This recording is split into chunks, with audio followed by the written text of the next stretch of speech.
All right. Well, hey, it's a couple minutes after. Let's rock and roll. All right, get started. We also have Nikitin from our team. But yeah, just wanted to talk about kind of where we're going in this time right now as far as remote work is concerned. That's kind of a lot of the conversations we're having right now. So Bob Allred, Right Systems, EUC practice manager. How long you been there, Bob? 13 years. 13 years. Time flies. Yeah. 13 years. Yeah, Dave, how long have you been at Tricerat now? You and I have known each other for a couple of years. Yeah, 3.5 years. So getting nowhere close to you, but trying to earn my stripes. Right on. Well, let's jump in. How about let's do some quick intros maybe to get through everybody, and off we go with some fun stuff. We're going to have a little bit of fun today, talk about, I think, a little bit of technology, a little bit of pontification maybe on where we are and where we're going. So, Dave, are you running the slide deck there? Yes, sir.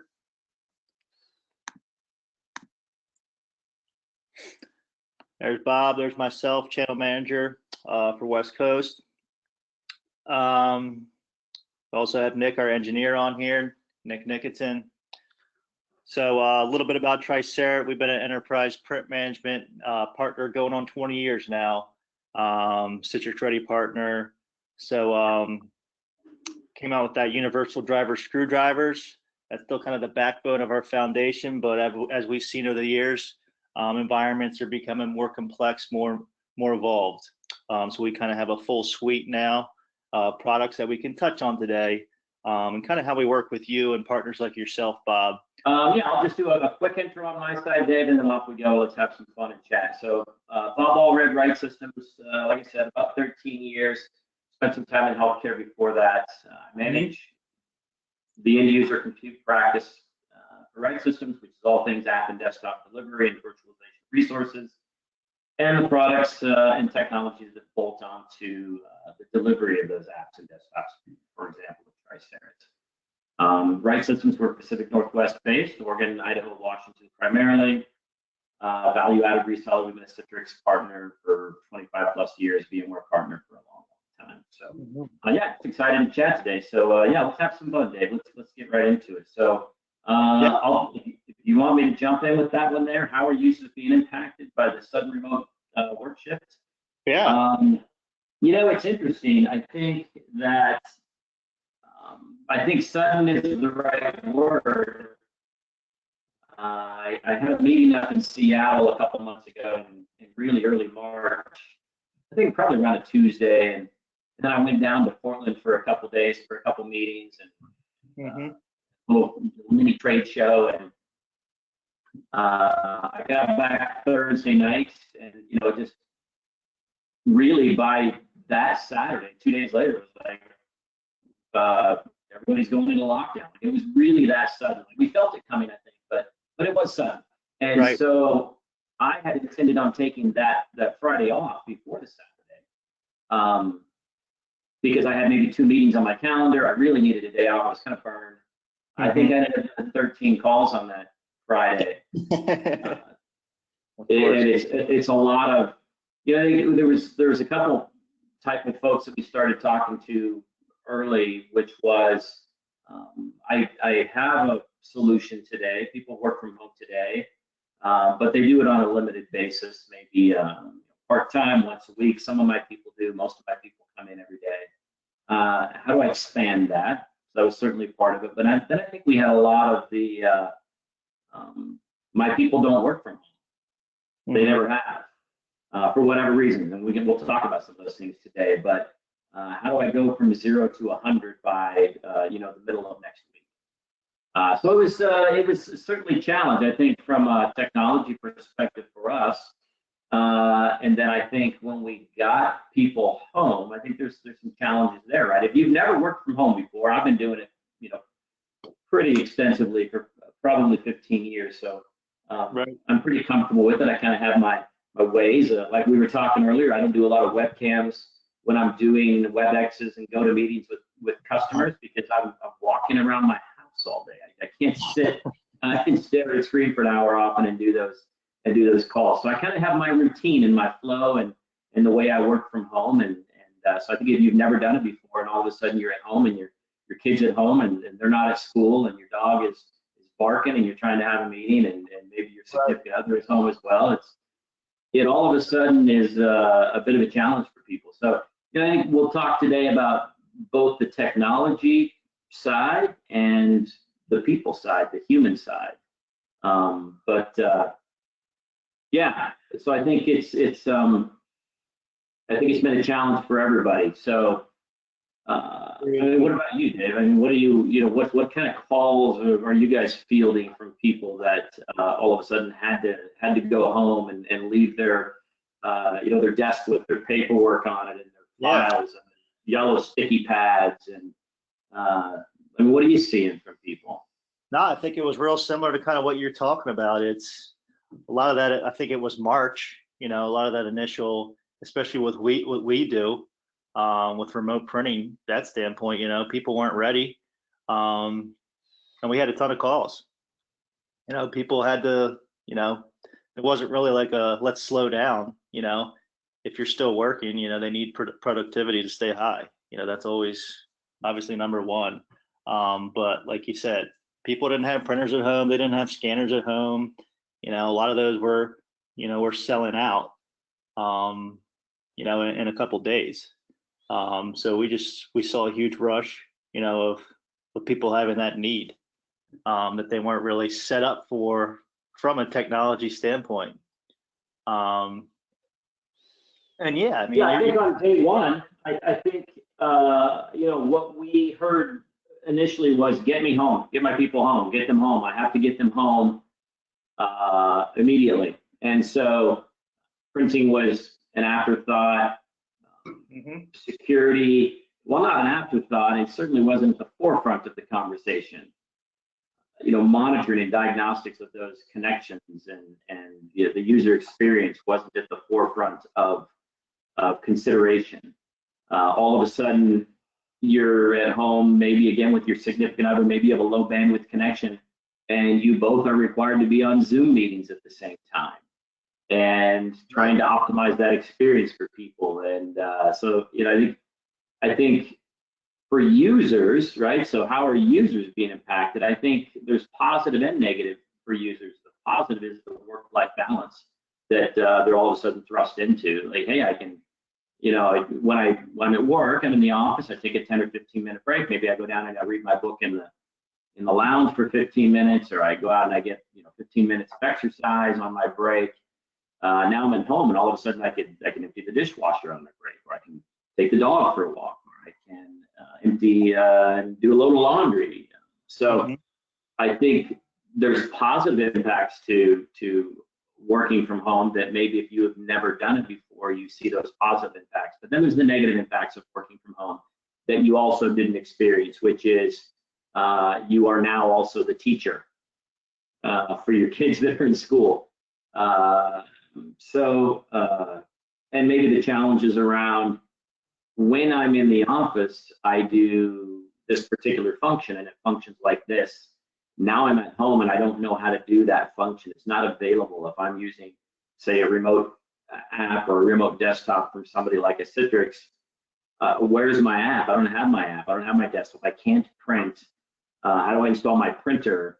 Why don't I have my printer? How do I scan? I usually scan documents. And so the challenge at that point of trying to keep people as productive as possible when they've never been thrust into that remote work before, right? So I think it's been a challenge, and I think companies who don't do a lot of remote work for a living, or maybe you're new to remote work, it's been a steep learning curve for them. But I think most people are now in the spot where they're able to take a breath of air and say, okay,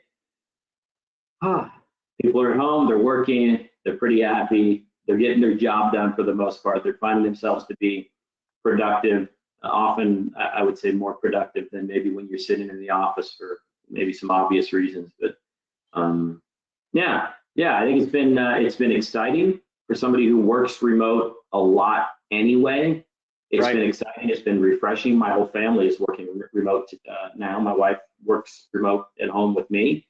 I have two daughters. They both work remote 8 hours a day, and they love it. Everybody's enjoying it. Yeah, it's certainly interesting. On my kid's first grade Zoom call at 10 in the morning, trying to squeeze that in there. It's like, come on, I've got stuff to do today. Let's speed this up. I don't need to see little Jimmy's stuffed animal right now, but they're certainly getting exposed to it too at an early age. So I don't know how you do it. My kids are both grown and out, and they have jobs, and I'm not sure what medicine I would need to be taking right now if I had two kids at home and I was also their teacher and responsible for all of that. But I'm sure there's some medicine that I would need. I don't know what it is. I think it's the IPA version of that medicine, but Right. Yeah. What time did you start drinking today? Man, I've been drinking for 2 months. I don't know about you. oh, that's wild. Yeah. But yeah, let's move on to talk about a lot of the people we're talking to on a daily basis. How it's affecting the administrators. The people that are going to be here fielding these types of calls. And this is where, Nick, you feel free to chime in on our team. I mean, you sat in that role, pretty recently, and can probably attest to a lot of the things we're hearing right now on our calls. But yeah, certainly some different issues and things like that the end user drives the bus, but they're the ones who are going to be feeling it. So. yeah, and this is Nick again. Just to jump in there a little bit, Dave. Like we're thinking about just a normal day at the office, right? I come from a sysadmin background, did that for a bit, and I still talk to the folks over there, and it's just interesting to hear, right? Because normal day at the office, you're trying to figure out an IT solution for whatever problem you're facing. You're making a lot of assumption up front because you're assuming your systems are currently fine. There's nothing new being added, right? It's very controlled environment that you're adding and removing things from. But when we're talking about this remote space, right? I mean, the sysadmin's not going to know if whoever is in accounting, what computer they have at home, what kind of operating system they have. Is it a Windows XP? Is it somebody that still for some reason has like Windows 2000? Like we don't know. So a part of the challenge is not looking at the transition to remote work from a standard lens of kind of that big picture where we're just trying to broad stroke a lot of functionality and broad stroke a lot of decisions. It really needs to be on a very minute level. And unfortunately, sometimes that means on a user by user basis, right? And that's where a lot of the challenge I feel like comes in, because now every single user is not just the user at work with the computer you gave to them, but now it's your user with a computer that you have no control over. You have no idea what's on there, really much of anything about it. Right. So that's part of the challenge is driving that line between like administering users' personal machines and also trying to be as hands off as possible, not to mess up anything that they're personal, right? So that's a fairly big challenge, I feel like. With a limited tool set, right? I think when users are in the office, you have a controlled environment. They're connected to your network. They're more than likely using your PC with the applications that you approved on it. They're probably not streaming Netflix. Their kids probably aren't in the other room online gaming or watching Netflix movies. And then so today when a user calls and says, hey, I'm at home and I'm in my Zoom meeting and my camera doesn't work or my camera freezes, or I'm trying to run remote applications and I type a sentence and 3 seconds later it shows up on the screen. How do I troubleshoot that as an administrator today? If I've been doing this for a while, if I put in a proper, well thought out remote solution, then I think a lot of those tools I have the ability to do more. If I woke up 2 months ago and said, wow, I need to get people home, then a lot of those tools that I have access to and those solutions that I have access to they're not there and they're not available. So the challenges from an IT administration are really a lot higher than they would be when people are in that controlled environment in the office every day. Yeah, and just to what you said, Bob, like how are IT staff gonna remote in to help you with your issue, right? Again, just talking from my experience, a lot of the I would say 30% of the workforce at my last place where I was a sysadmin is on desktops. So now obviously that 30% is at home, and the initial concern from the director IT was, well, how do we control their computers, right? Because at the moment, what they had is they had just log me in, for example, right? Using log me in to remote into folks' computers, like, hey, I need my, I don't know, my Windows updates done. I remote in, fix it for you, do the updates, and I'm done, right? How do I do that with your home computer? So there's a couple of things there to consider, right? Do you just say, so, you know what, forget it, let's just replace all those desktops with laptops, which is what they wound up doing. So they had one guy, their one desktop support guy, because right under normal conditions, that's another thing to talk about is staffing. Under normal conditions at this place where I was at, a sysadmin, a director of IT, and one desktop support guy was enough to handle the user base. It was about 250 user base. It wasn't too ridiculous, right? But now we're trying to get these 30% of the workforce working by PCs that are controlled by the company. So now this one desktop guy is building out 30 or 40 laptops at once, right? So all these normal things that we're just so used to, I feel like a lot of it is really just becoming irrelevant, right? You can't expect one guy to push out 30 laptops with no imaging software, right? You can't expect people to be able to remote into your home computer super easily to figure out why your keyboard is doing something weird, right? So there's a lot of these considerations, and especially just to bring it back to Tricerat's world for a second, right? The question is, how do I know what printer you have at home? I have no idea, right? The user probably doesn't either. They probably just went to Best Buy or whatever store and bought the thing that was on sale, right? Which is fine, but IT needs to understand that, because in a usual environment, you need to get all those drivers together, et cetera, et cetera. You know, thankfully with Tricerat solutions, you don't have to, but still something to consider. Sure, I just need it to work, right? I think it's when I'm in the office, I can deal with a higher level of something doesn't work. I can call you, you're going to remote into my PC with the technology you always remote into my PC with. You're going to come down 3 flights of stairs or hop down the elevator, and you're going to walk up to my desk and you're going to help me fix the issue. I can deal with more of that. But if I'm at home and I have to print something out, I have to scan something, I have to get access to an application or some data, and I can't get to it, your ability as an IT administrator to troubleshoot and resolve that issue for me is, I got to think it's going to be typically a longer resolution time than it would be if I was in the office.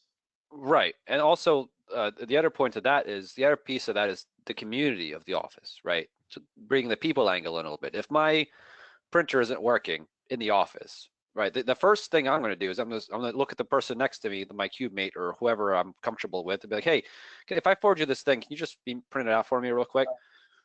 What, now we can't really do that now, right? What are you going to do, print it out and mail it to me? Like, you can't really do that, right? So part of that is also that urgency, like you said, right? Like there's a certain level of broken I'm willing to accept at the office, because I can, like you said, just either tell somebody to do it for me, have IT come down to take over.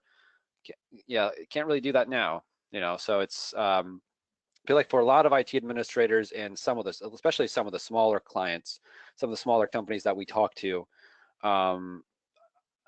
obviously IT budgets have always been you know, a discussion point, right? It's always trying to get that money for whatever tool you need is always been a problem. I feel like now it's going to be even more so a problem, because on top of this pandemic, obviously all the spending issues, but now you need all these tools, and now more so than ever, you need the money to spend on these things, but you can't. So a lot of these smaller folks are really having a tough time figuring out workarounds and small little fixes and these kind of half measures, right? So it's important to have partners that give you a full measure of the solution for a reasonable, return, if that makes sense, you know? Sure. Yeah. Yeah, I think what you're touching on, a lot of it is that unknown too. I'm staring at a scanner right now, an Epson scanner they bought my wife, and it's like they didn't realize how much she was actually scanning on a daily basis.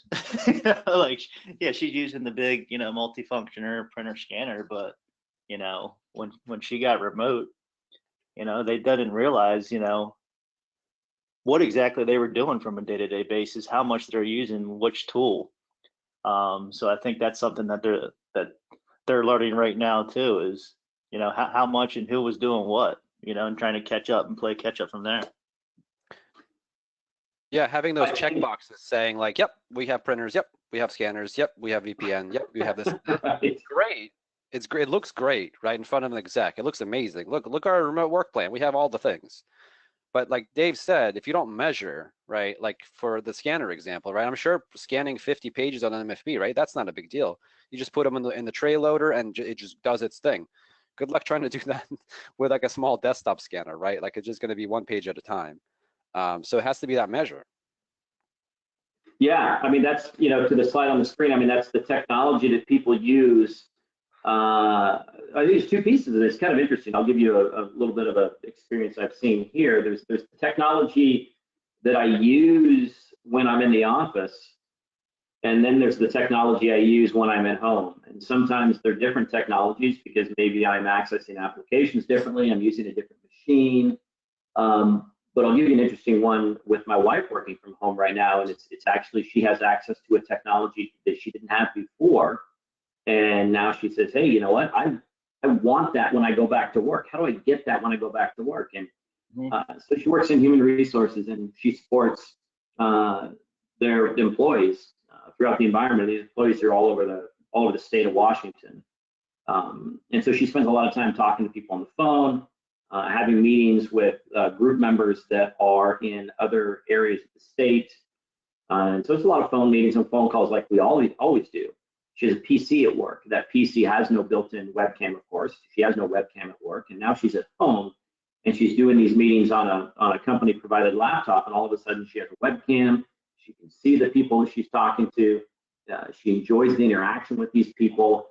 It's the same as when you're having an in-person meeting with somebody, right? You can look in their eyes, you can read their face, you can understand that they are paying attention to you. They're not surfing the internet while you're talking to them or whatever.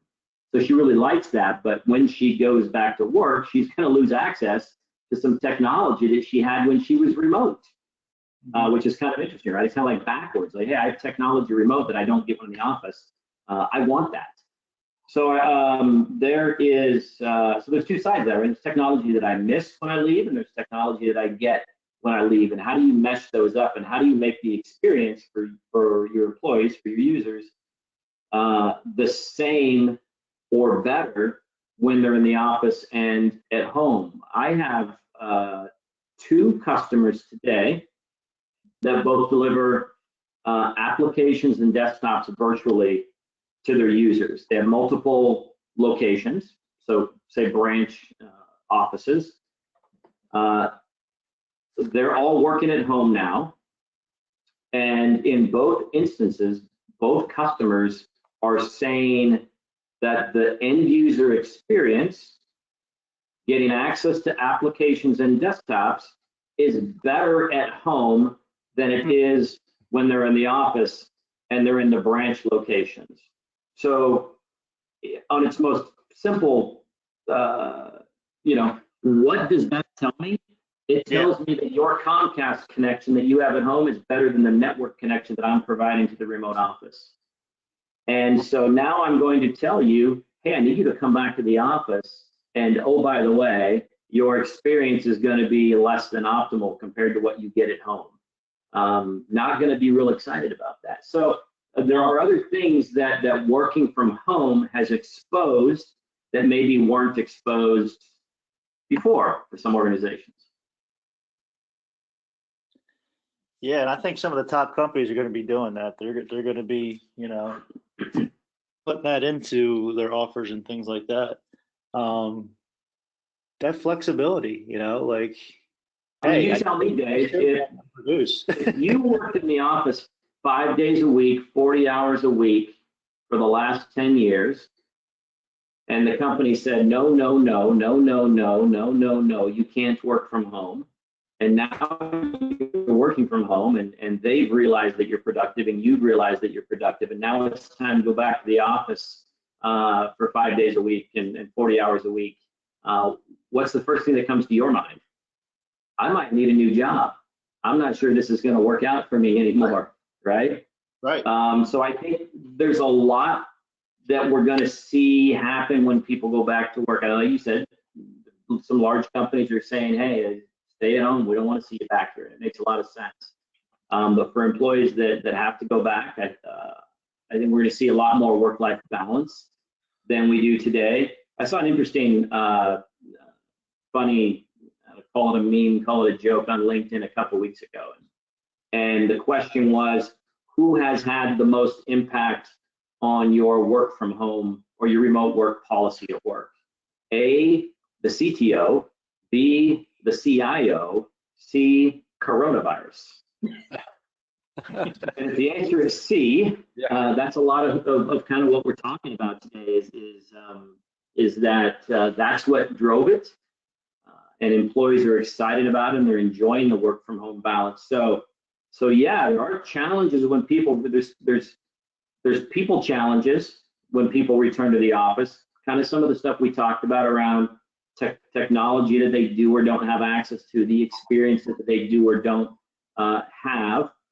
But from an IT perspective, there's a lot on our plates as integrators, as solution providers, as technologists. There's a lot on our plates when people do come back because, again, what they want, what they need, what their experience is.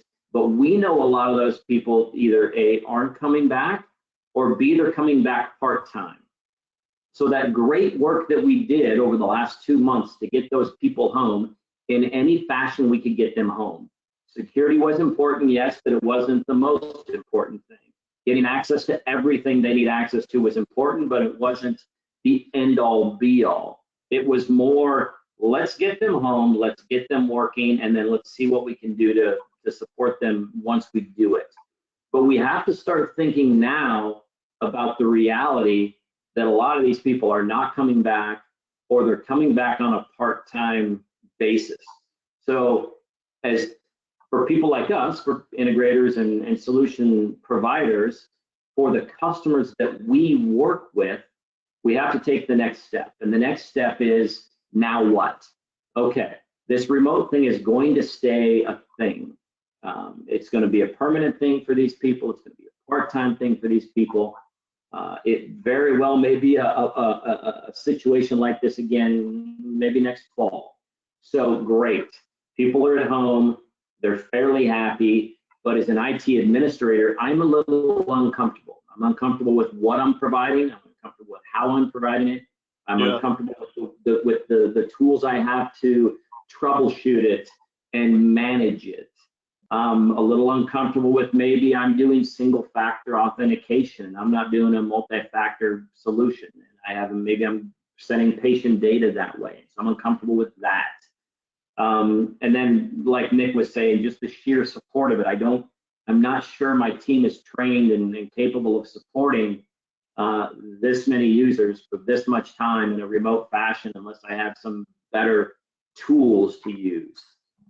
So I think the conversation for us, and I think in the conversation probably for you guys over the next few months, is how do we take what we've given you from a base, get you home and work solution and make it all the things you want it to be and check all of the boxes of the needs and the desires that both you and your employees have. Agreed.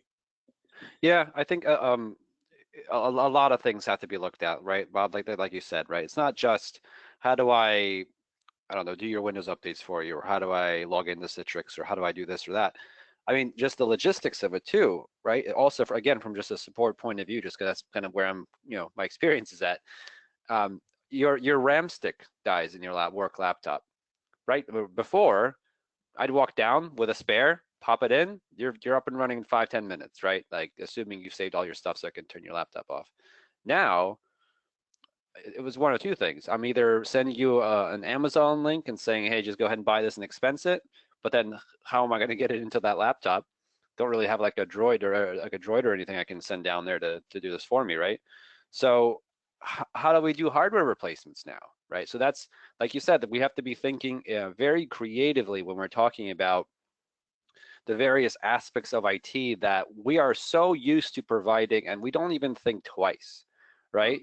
And now we have to think twice, and we haven't had to think about, wait a minute, what if all these computers fail? How do I replace them in a timely manner so that the user doesn't either, get questioned by a supervisor, like, why are you not working, right? All those questions, and it's super important that we look ahead in a very open and really understand that nothing is off the table. No single system is beyond scrutiny right now, right? And I think that's pretty important to really consider. Yeah, and it's not a one size fits all. I think most of us on the call here have been doing this for a long time. Companies that have robust remote workforce or flex schedules, they put a significant amount of effort and technology around these types of solutions for their employees to check all those boxes, to make it easy, to make it the same as it is when I'm in the office, to make sure that I have access to all of the same stuff when I'm at home. These are the conversations that I think we're ready to have with people as we start looking towards what everybody calls the new normal, whatever the heck that's going to be. So yeah, I think that we're excited to move into those conversations with people. We're ready to have those conversations with people and just help organizations make good choices and sound choices when it comes to the flexibility, the technology, the security, the optimization, the experience around having your folks at home for extended periods of time, or just maybe just 1 or 2 days a week. 100%, Bob. I appreciate all your intel. You're certainly in the field out there. We're talking to customers, but I think you have a great grasp on the market and what we're seeing out there. And just going back to it, I feel like we're seeing a lot of it going to be changing in the education space too. Like, they're training these types of employees now. I know I've been kind of harping on hiring and talent, but it's just one of those things. It's just kind of eye-opening. Like, you're going to be growing up that way now. Well, it's a different world, right? It's a different world. I don't want that to sound coronavirus-ish.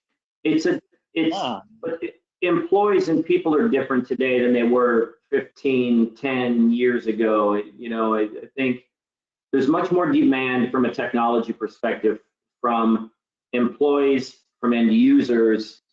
If you've been in technology a long time, we've gone from ask, like, hey, I have this new device. Can I get my email on this device? No, go away. Get out of here. Don't bother me again. To expectations. Expectations of my apps, my desktops, my data, my files, my technology, whatever it is I need. It is my expectation today. And now more than ever, because people are working from home that never worked from home before, a lot of people maybe in their early 20s that have never had this experience of remote work before, that have demands and expectations of us as technologists that it's going to work, it's going to be fast, I'm going to get all my stuff. If it's secure, great, that's your problem, I don't care. I just need it to work, and I need all of my stuff whenever I want it, from whatever device I want it from, on demand. Same way I watch my Netflix. I can watch it on my TV, any device, from wherever I want. I want my stuff for work, I want it the same way. And so it puts a lot of burden on us to make sure that we are delivering those solutions that are optimal and secure and meet their needs and keep them happy. We are still in, probably a good enough economy when things turn around again that like I said earlier, if you've allowed me to work from home 5 days a week and I've been extremely productive and you're happy with me and now you're telling me I can't do that anymore, you know what? maybe this isn't the place for me anymore. Maybe I can take my skill set somewhere where they value me and they deliver the technology that I need. So this is, I think, to me, it's really important as we come around the corner here over the next few months. Yeah, it's just to finish up, right? Like this always comes to mind whenever I think about this topic, and it's something I saw on Facebook, some social media somewhere. It doesn't really matter. It was just a list of things that are just kind of the new thing, right? The first thing I remember seeing, and this really hit me hard, is like the job they said couldn't be done remote. Guess what? It can be done remote. And like you said, like Right. if somebody, if like for me, I'm a new dad. I have an almost 2-year-old running around, and it has been an absolute blessing, right? Like my dad didn't have that chance to watch me grow up like that, right? It's been Yep. an absolute blessing, and thankfully Tricerat, and it's funny that we were already prepared. We had a water pipe burst around our office that flooded certain areas, so we had to not work at the office for a couple of weeks before all this happened. So there are some companies like us that we were already kind of prepared for this, right? We were already working from home. It wasn't a big deal. But not everybody's like that. So like you said, if my employer has always been telling me, hey, you can never work from home, you can never do it, your job requires you to be here, blah, blah, blah. And now all of a sudden I'm realizing, wait a minute, I can do everything here. Yeah, I'm not going back to that place if they don't let me. It's just, not say for me personally, but just as a general user, like it just doesn't make sense. Like, why should I waste all this gas to do something that I can do here, right? Yeah, traffic's not getting any better, so I certainly see that as an advantage, especially, I don't know about you, Bob, but around here it's a nightmare. Yeah, I don't. I think that's one aspect we didn't touch on, right? If you have a 90-minute commute each way, you just got 3 hours of your life back every day. That's pretty awesome. There is a flip side though, and unfortunately, for at least, I don't know, for me, I don't know about you guys, but like that commute for me was about 30, 40 minutes, but it was that time to kind of like almost reboot in home mode. You know what I mean? So it's hard to. I guess that's one of the big challenges for folks. And I know I know personally some folks that they want to go back to the office. They're done with the work from home because Right. to them work is work, and when they get home, they don't want to think about or even look at their work laptop, right? Yeah. Not because they hit the I job want to or go whatever. somewhere, maybe just not to the office, but how about just somewhere? Right. Yeah. But you get what I mean? Like it's one of those things that there's something to that, right? Like I'm behind on all my podcasts, right? Because I'm not driving home from work anymore. Yeah. And to me, it's for sure. But there are folks that need that space to be able to switch from job to home, so they're not carrying over some bad feelings or vice versa. And also on top of that, I've been personally guilty of this. If I see an email from a potential client or a current client at like 8 p.m. at night because they're on the West Coast, I can walk 10 feet and take care of it right now. Before it's like, well, I have to drive a half an hour, right? So obviously I'm not going to do that. But now it's like, so there's also the downside of the work-life balance. But I think overall, I think it's definitely a positive for sure. But there's just some other considerations. Yeah, when to turn it off kind of thing. Yeah. No, I think this was a great conversation. And both of us are certainly out there to help in these types of scenarios. Especially you out in that Pacific Northwest, Bob. We'll be certainly keeping our eyes open and with the changes in the market, and not just talking about printing. If you're in the end user compute space, it's going to be a fun time to be helping and empowering employees and businesses in their endeavors to be safe and be flexible and provide their people with a really good experience and the flexibility to work from home. So we're really excited to help folks moving forward. I think it's going to be from just purely from an IT perspective, it's going to be really, really exciting, really fun to watch the technology over the next 6 to 12 months. Yeah, and I think these are the types of the conversations that your sales reps need to be having, or you need to be having internally or with your customer. Not necessarily what product do you need, how many users that more consultative, how is the business looking? How are we moving to, the new norm, as you kind of say, but kind of centered around these types of topics. Yeah, for sure. I think the question, how do your users work, is going to become more and more and more important as time goes, and as Bobby said, as tech changes. And I definitely agree, it's going to be super interesting to watch what happens in our space, what new collaboration tools are going to come out of this, right? What other utilities are we going to get that we weren't able to because of this new workspace environment? Mm-hmm. Right on. Well, hey, that's 45 minutes. I think that was a good amount of questions, good amount of conversation. Feel free, you have our contacts there. Sales at Tricerat, marketing at Riceys.com. And, we can get on calls with your customers, and we can kind of, get these technologies in your hands, start showing you what we can do. Right on. Great to catch up with you guys, Dave, Nick. Stay safe out there. Hopefully we'll see you guys soon. Sounds great, Bob. Thank you.